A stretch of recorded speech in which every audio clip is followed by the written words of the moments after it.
तो आज हम हिंदी साहित्य के एक बहुत ही खास उपन्यास की गहराइयों में उतर रहे हैं। एक ऐसा उपन्यास जिसने कहना चाहिए कि पीढ़ियों को प्रभावित किया है। हाँ। हमारे पास धर्मवीर भारती का कालजयी उपन्यास गुनाहों के देवता, इसका एक विस्तृत सारांश मौजूद है। हाँ। और आज हम इसी के पन्नों में जो छिपे अर्थ हैं, किरदारों के मन के जो द्वंद्व हैं और प्रेम की वो कहानी जो थोड़ी अनूठी है, उसे समझने की कोशिश करेंगे। वो कहानी जिसने इसे अमर बना दिया।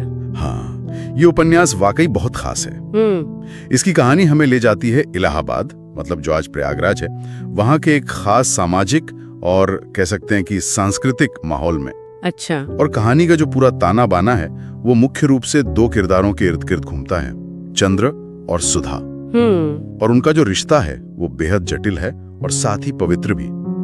ये रिश्ता ही मुझे लगता है इस उपन्यास की आत्मा है। तो चलिए शुरुआत करते हैं, फिर इन किरदारों को और उनकी दुनिया को थोड़ा समझते हैं। कहानी के नायक हैं चंद्रकांत, जिन्हें सब चंद्र कहते हैं। हाँ, चंद्र इलाहाबाद यूनिवर्सिटी का एक प्रतिभाशाली छात्र है, मेधावी है, लेकिन जैसा अक्सर होता है आर्थिक रूप से थोड़ी तंगी है। हाँ। सारांश में भी लिखा है कि वो बहुत भावुक है और आदर्शवादी किस्म का है। बिल्कुल। और दूसरी तरफ है सुधा, वो चंद्र के पड़ोस में ही रहती हैं। उनके पिता डॉक्टर शुक्ला शहर के जाने माने प्रोफेसर हैं। अच्छा। सुधा खुद भी काफी पढ़ी लिखी, सुरुचिपूर्ण और गहरे संस्कारों वाली लड़की हैं। और डॉक्टर शुक्ला का किरदार भी यहाँ बहुत अहम हो जाता है। वो सिर्फ सुधा के पिता नहीं है, वो चंद्र के लिए भी एक गाइड की तरह है, एक पिता तुल्य संरक्षक। हाँ, ये बात महत्वपूर्ण है। चंद्र का उनके घर आना जाना लगा रहता है, मतलब बेरोक टोक, जैसे परिवार का ही सदस्य हो। तो इसी माहौल में, इसी पृष्ठभूमि में चंद्र और सुधा का रिश्ता पनपता है। सारांश में उनके रिश्ते के लिए बड़े अच्छे शब्द इस्तेमाल हुए हैं, अनकहा, निष्कलुष, गहरा लगाव। हाँ। ये सिर्फ दोस्ती तो नहीं है, उससे कहीं ज्यादा लगता है। लेकिन इसे एक पारंपरिक प्रेम कहानी कह देना भी शायद सही नहीं होगा। ये किस तरह का रिश्ता है आखिर, इसे समझना ही पहली परत खोलना है लगता है। बिल्कुल।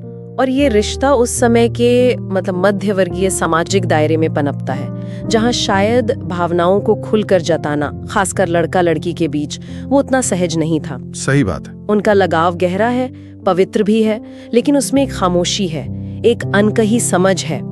डॉक्टर शुक्ला का जो संरक्षण है वो इस रिश्ते को एक तरह की सामाजिक मान्यता भी देता है, पर शायद यही संरक्षण एक अनदेखी लक्ष्मण रेखा भी खींच देता है। अच्छा। वो एक दूसरे की जिंदगी में इतने घुले मिले हैं कि शायद खुद भी अपने रिश्ते को कोई नाम नहीं दे पाते हैं।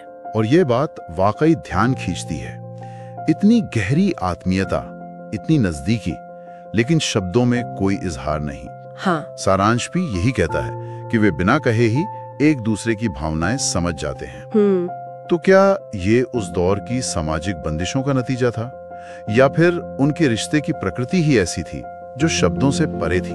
मेरे ख्याल से इसमें दोनों बातें शामिल हैं। उस समय का जो सामाजिक माहौल था वो यकीनन भावनाओं के खुले प्रदर्शन को तो बढ़ावा नहीं देता था। हाँ, एक मर्यादा होती थी। हाँ, एक मर्यादित आचरण की उम्मीद रहती थी। लेकिन साथ ही चंद्र और सुधा के रिश्ते में एक खास किस्म की, क्या कहें, पवित्रता है, एक आदर्शवाद है। हो सकता है उन्हें लगता हो कि अगर इसे शब्दों में ढाल दिया तो इस रिश्ते की मासूमियत या वो दिव्यता शायद कम हो जाएगी। उनका वो जो मौन संवाद है ना, वही उनकी अंतरंगता का सबसे बड़ा सबूत बन जाता है। लेकिन जिंदगी हमेशा आदर्शों पर तो नहीं चलती है। हाँ। कहानी में एक मोड़ आता है जब सुधा के विवाह की बात चलने लगती है। हाँ, वो सामाजिक और आर्थिक पृष्ठभूमि जो अब तक शायद उतनी अहम नहीं लग रही थी, वो एक बड़ी दीवार बनकर खड़ी हो जाती है। हाँ, और ये उपन्यास उस समय की जो सामाजिक सच्चाई है उसे बड़ी बेबाकी से दिखाता है। चंद्र कितना भी होनहार हो, डॉक्टर शुक्ला का कितना भी प्रिय क्यों ना हो, जब बात शादी की आती है तो समाज का पैमाना बदल जाता है। एक आर्थिक रूप से कमजोर छात्र, भले ही कितना भी काबिल क्यों ना हो, वो एक इज्जतदार प्रोफेसर की बेटी के लिए सही वर नहीं माना जाता। बिल्कुल। यहाँ पर प्रेम और व्यक्तिगत गुण वो सामाजिक प्रतिष्ठा और पैसे के सामने छोटे पड़ जाते हैं। ये स्थिति तो सुधा के लिए एक भयानक कश्मकश पैदा करती होगी।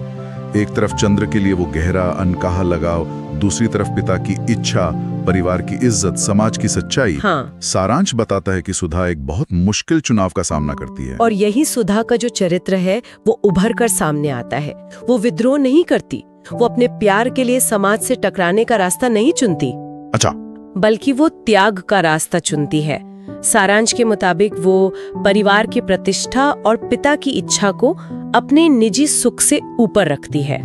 ये एक ऐसा फैसला है जो उसके चरित्र को मतलब परिभाषित करता है। इसे आप महानता कह लीजिए या शायद उस युग की औरतों की एक तरह की विवशता का प्रतीक मान लीजिए। उसका ये फैसला ये यकीनन कहानी को एक निर्णायक मोड़ दे देता है। उसकी शादी सुधीर नाम के एक युवक से तय हो जाती है। इस त्याग में एक उदासी तो है, एक महानता भी दिखती है, लेकिन इसके परिणाम कितने कितने विनाशकारी होते हैं, खासकर चंद्र के लिए। विनाशकारी शब्द शायद सही है। सुधा का विवाह चंद्र की जिंदगी में एक तूफान सा ले आता है। उसका वो जो आदर्शवादी संसार था, जो सुधा के प्रेम के इर्द गिर्द बना था, वो जैसे ताश के पत्तों की तरह ढह जाता है। सारांश में कहा भी गया है कि उसका जीवन बिखर जाता है। वो गहरे दुख में, अकेलेपन में और एक तरह के मतलब सेल्फ डिस्ट्रक्शन के रास्ते पर चल पड़ता है। उसका सारा आदर्शवाद, सारी भावुकता जैसे जहर बन जाती है उसके लिए। और इसी टूटन और बिखराव के दौर में उसके जीवन में एक और किरदार आता है, गेसुबाई, जो पेशे से एक नर्तकी है। हाँ, गेसुबाई। ये चंद्र के जीवन का एक बिल्कुल अलग अध्याय शुरू करता है, शायद ज्यादा यथार्थवादी। हाँ, कह सकते हैं। गेसुबाई का पात्र चंद्र की जिंदगी में एक आईने की तरह काम करता है। देखिए, सुधा के साथ उसका रिश्ता जहाँ पवित्रता, आदर्श और एक तरह की अवास्तविकता पर टिका था, हाँ। वहीं गेसुबाई उसे जिंदगी के दूसरे, ज्यादा जमीनी और जटिल रंगों से मिलवाती है। सारांश कहता है कि गेसुबाई उसे मानवीय रिश्तों की जटिलता समझाती है। अच्छा। वो उसे शायद ये बताती है कि जीवन सिर्फ सफेद और काला नहीं होता, उसमें बहुत सारे ग्रे शेड्स भी होते हैं। तो क्या ये अनुभव चंद्र को बदलता है? क्या वो जीवन की इन सच्चाइयों को समझकर ज्यादा परिपक्व होता है, या ये उसे और ज्यादा तोड़ देता है?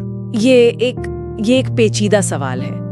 एक स्तर पर देखें तो हाँ, वो मानवीय भावनाओं और रिश्तों की उन गहराइयों को छूता है जिनसे वो अब तक अनजान था। वो प्रेम के सिर्फ त्याग वाले रूप से नहीं, बल्कि उसके जुनून से, अधिकार की भावना से और यहाँ तक कि उसके अंधेरे पहलुओं से भी वाकिफ होता है।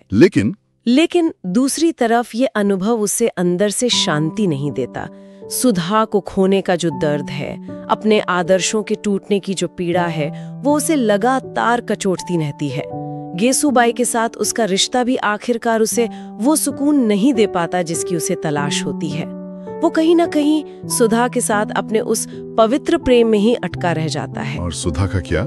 शादी के बाद उसकी जिंदगी कैसी होती है? क्या वो सुधीर के साथ एक सामान्य जीवन जी पाती है, या चंद्र की यादें उसे भी घेरे रहती हैं? सारांश तो यही बताता है कि सुधा भी चंद्र को कभी भूल नहीं पाती। वो अपने पति के प्रति अपना कर्तव्य निभाती है, जो सामाजिक मर्यादाएं हैं उनका पालन करती है, लेकिन उसका मन हमेशा चंद्र के पास ही रहता है। वो दोनों जिस्मानी तौर पर अलग होकर भी मानसिक और भावनात्मक रूप से एक दूसरे से जुड़े रहते हैं। उनका प्रेम अब एक खामोश पीड़ा बन जाता है, एक लगातार कसक जो उनके साथ जीती है। वो सामाजिक बंधनों में जकड़े हुए दूर रहकर भी एक दूसरे के लिए ही समर्पित रहते हैं, मनी मन। यही आकर उपन्यास का जो शीर्षक है, गुनाहों के देवता, वो अपने गहरे अर्थ खोलता है ना? हाँ, बिल्कुल। उनका प्रेम जैसे समाज शायद गुनाह की नजर से देखता अगर वो दुनिया की परवाह ना करते। हाँ। लेकिन उनके त्याग और मर्यादा पालन की वजह से वो एक अलग मुकाम पर पहुंच जाता है। बिल्कुल सही कहा। ये शीर्षक ही असल में उपन्यास का सार है। उनका प्रेम अगर सामाजिक नियमों को तोड़ देता तो शायद गुनाह कहलाता, लेकिन उन्होंने ऐसा नहीं किया। उन्होंने अपनी भावनाओं को दबाया, सामाजिक और पारिवारिक मर्यादाओं को निभाया, और इस पूरी प्रक्रिया में उन्होंने बहुत तकलीफ सही, असहनीय पीड़ा सही। यही त्याग, यही पीड़ा उनकी उस गुनाह को देवत्व में बदल देती है। वो देवता बन जाते हैं। वाह। ऐसे देवता जिन्होंने अपनी मानवीय इच्छाओं की आहुति देकर एक अलौकिक पवित्रता हासिल कर ली। उनका बलिदान ही उन्हें पूजनीय बनाता है। ये व्याख्या तो सच में रोंगटे खड़े कर देती है। मतलब उनका प्रेम अपनी असफलता में ही सफल हो जाता है, अपनी पीड़ा में ही अमरत्व पा लेता है। हाँ, एक तरह से यही है। इसे अगर हम बड़े परिप्रेक्ष्य में देखें तो ये उपन्यास व्यक्तिगत इच्छा और सामाजिक कर्तव्य के बीच का वो जो हमेशा चलने वाला संघर्ष है उसे दिखाता है। निश्चित रूप से ये उपन्यास उन सवालों से जूझता है जो हर समाज और हर पीढ़ी के सामने आते ही हैं। क्या प्रेम का अंतिम लक्ष्य सिर्फ मिलन ही है? क्या त्याग और विरह में भी प्रेम अपनी सार्थकता पा सकता है?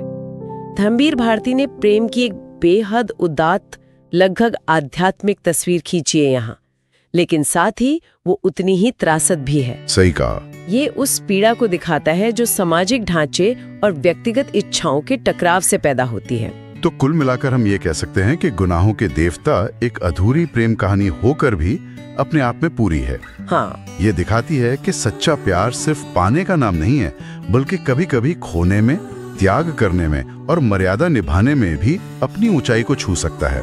जैसा कि सारांश में भी कहा गया है, सच्चा प्रेम सिर्फ पाने में नहीं बल्कि त्याग और मर्यादा निभाने में है।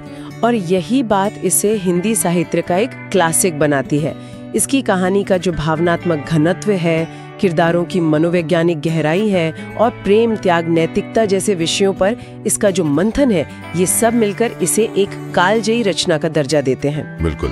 ये सिर्फ एक रोमानी किस्सा नहीं है, बल्कि मानवीय अस्तित्व की जटिलताओं पर एक गंभीर टिप्पणी भी है। और शायद इसीलिए ये आज भी इतना प्रासंगिक है। सारांश कहता है कि ये आज भी युवाओं और पाठकों के दिल को छू लेता है। आपको क्या लगता है, आज के दौर में जहां रिश्तों की परिभाषाएं काफी बदल रही हैं, इस उपन्यास की अपील कम हुई है या शायद और बढ़ी है? ये एक दिलचस्प सवाल है। देखिए, आज का युवा शायद चंद्र और सुधा के उस मौन से या उनके उस त्याग से खुद को सीधा सीधा न जोड़ पाए। हाँ, शायद। आज अभिव्यक्ति ज्यादा जरूरी है, व्यक्तिगत स्वतंत्रता का महत्व ज्यादा है। लेकिन प्रेम में जो पीड़ा होती है, सामाजिक दबाव होते हैं, आदर्श और यथार्थ का जो टकराव होता है, अपने प्यार को खोने का डर या दर्द, ये भावनाएं तो यूनिवर्सल हैं, शाश्वत हैं। बात तो सही है। शायद आज का पाठक इसे एक अलग नजरिए से देखता है। शायद वो किरदारों के फैसलों पर सवाल उठाता है, लेकिन कहानी का जो भावनात्मक कोर है वो उसे आज भी छूता है।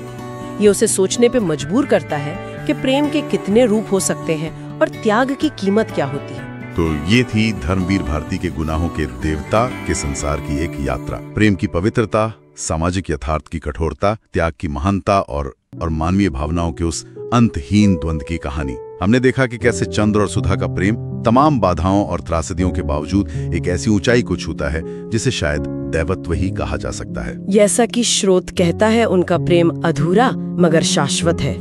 और ये हमें एक गहरे विचार के पास छोड़ जाता है।